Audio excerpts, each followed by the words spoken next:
أحب الوفاء بشتى الصور، أحب الوفي الأمين أغر.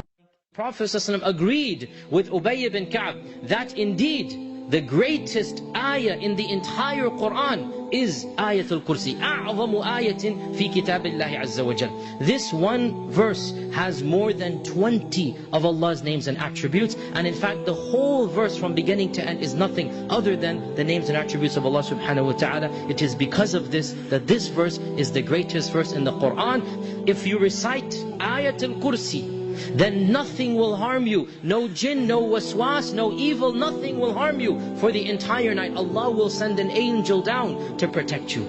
So we learn from this hadith that before we go to sleep, we need to recite Ayatul Kursi every single night. Our Prophet ﷺ, before going to bed, he would recite Ayatul Kursi on himself. Right? So Ayatul Kursi is the greatest ayah in the book of Allah. Ayatul Kursi is to be recited every night. In one hadith we learn also, the Prophet ﷺ said, Sunan an-Nisa, he said that Ayatul Kursi should be recited in the morning and the evening. We call them the adhkar of the sabah and masa. There were certain adhkar the Prophet ﷺ would do in the morning anytime, basically from Fajr to Dhuhr. And then there were other adhkar he would do in the evening, basically from Asr to Maghrib, anytime. He would just do these adhkar. So Ayatul Kursi was of those that he would recite it twice in the morning and evening. And in one other hadith reported in Musnad Imam Ahmad that it is also authentic, our Prophet ﷺ said that Man qara'a Ayatul Kursi dubura kulli salatin, that whoever recited Ayatul Kursi after every single salah, lam yamna'hu min dukhul al-jannati illa al-maut. The only thing preventing him from entering Jannah is his own death.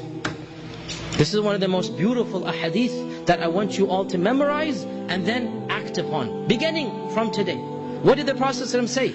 Whoever recites Ayatul Kursi after every single fard salah. So before you stand up and you finish your fard salah, before you go to your worldly affairs, go back home, go to your work, you stay seated, you do the adhkar, subhanallah, alhamdulillah, la ilaha illallah, you do all of that. When you finish all of that, then you recite Ayatul Kursi. And if you make this a habit and a routine, what did our Prophet ﷺ say? Nothing will prevent a person from entering Jannah except his own death.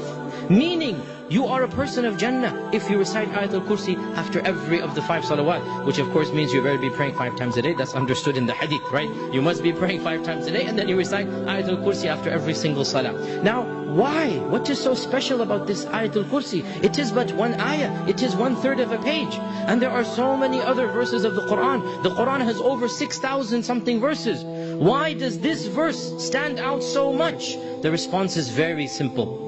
It is because the verse deals with Allah subhanahu wa ta'ala and His names and attributes. And always the most majestic verses and the most blessed verses in the Quran are the verses that talk about Allah Azza wa Jal. Why? Because nothing is more grandiose to discuss, more majestic to discuss, more beautiful to discuss than Allah subhanahu wa ta'ala. There is no topic that is more worthy of being talked about and praised other than Allah subhanahu wa ta'ala. And so the best verses in the Quran are those verses that praise Allah. And the best surah in the Quran is the surah that is nothing but a praise and description of Allah, and that is Surah Al-Ikhlas. The Prophet ﷺ said, who amongst you would want to read 1/3 of the Quran every night?